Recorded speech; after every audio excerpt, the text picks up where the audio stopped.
नमस्कार, मैं विकास कुमार। आप देख रहे हैं सन भारती न्यूज़ और सन भारती न्यूज़ की टीम आपको लगातार छपरा नगर निगम से हर अपडेट प्रत्येक जनता तक पहुंचा रही है।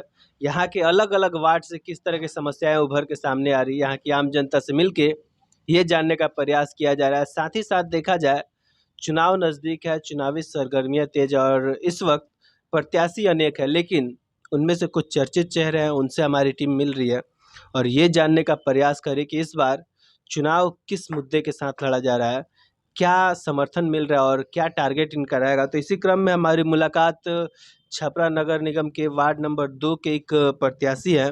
हालांकि प्रत्याशी नेहा देवी हैं, लेकिन उनके पति राजीव रंजन दास, जो कि पूर्व में भी चुनाव लड़े थे, लेकिन कुछ कमियों की वजह से हार का सामना करना पड़ा। लेकिन इस बार किस मुद्दे के साथ फिर आए हैं और उन कमियों को क्या दूर कर पाया और जनता के दिल में कितना जगह बनाया है, आइए इन तमाम बातों पे हम चर्चा करेंगे। लेकिन सबसे पहले बहुत बहुत स्वागत है आपका हमारे चैनल पे। सबसे पहले मैं आपके चैनल के माध्यम से छपरा नगर निगम वार्ड नंबर 2 के सभी जनता, सम्मानित जनता को मेरा प्रणाम है। तो सर, पूर्व में जैसा कि वार्ड पार्षद का आप चुनाव लड़ चुके थे, लेकिन कुछ कमियों की वजह से हार का सामना करना पड़ा।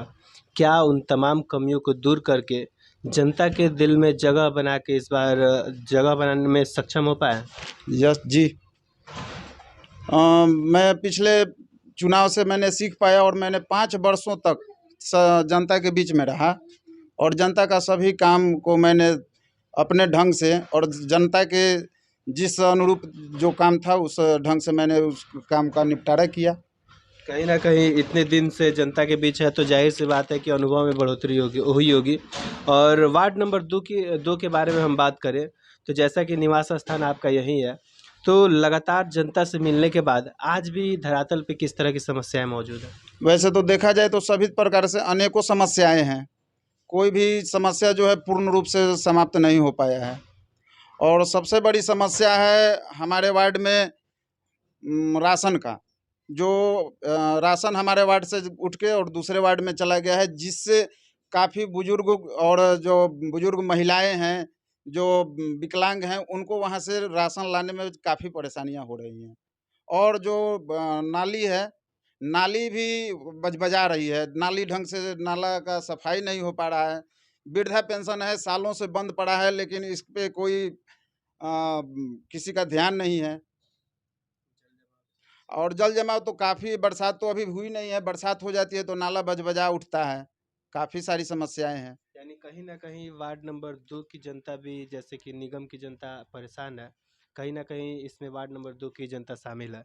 और अगर हम बात करें विकास के बारे में, तो पिछले 5 वर्षों में विकास की स्थिति कहाँ तक बढ़ी है और क्या लग रहा है कितने प्रतिशत तक इस क्षेत्र में विकास हो पाया?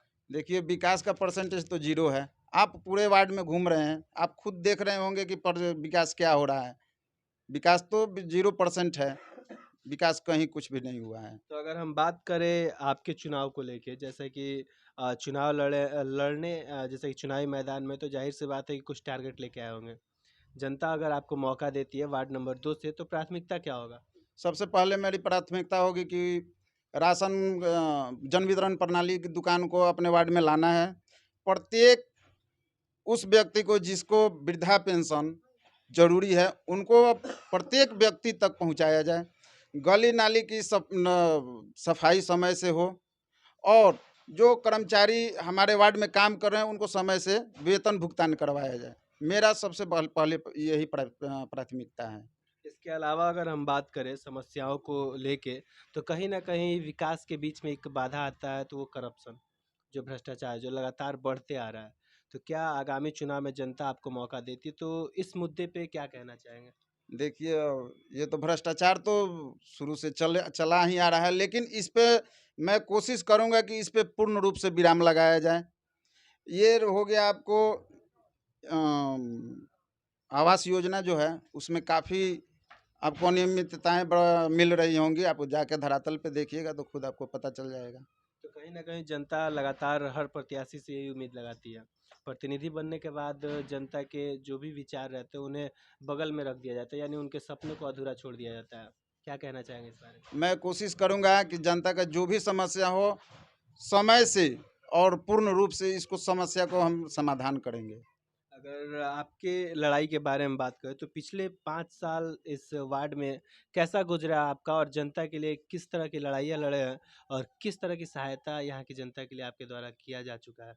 वैसे तो देखा जाए तो काफ़ी है, अब तो ये तो जनता ही खुद बताएंगे मेरे काम को और मेरे वर्क को, वही खुद इसका निर्णय देंगे लेंगी। तो क्या लग रहा है जनता इस बार जो पिछली बार गलती कर चुकी थी, इस बार उसे सुधार के आपके तरफ आना चाहेगी? हाँ, ये जनता मेरे तरफ काफ़ी झुकाव है, मेरे तरफ मुझसे लगाव भी है। पिछले 5 वर्षों से मैं इसी काम में जनता के सेवा में ही लगा हुआ था और सब काम उन लोगों का जो भी काम था मैंने किया। और मैं कोशिश कर रहा हूँ कि जो भी काम हो, अगर जनता मुझे उस जगह पे पहुँचाती है, तो मैं कोशिश करूँगा कि कहीं से मेरी कोई शिकायत ना पहुँचे। अभी वार्ड नंबर 2 में देखा जाए तो लड़ाई में कहाँ दिख रहे हैं आप? लड़ाई तो मुझसे तो लग रहा है कि मुझसे किसी की लड़ाई ही नहीं है।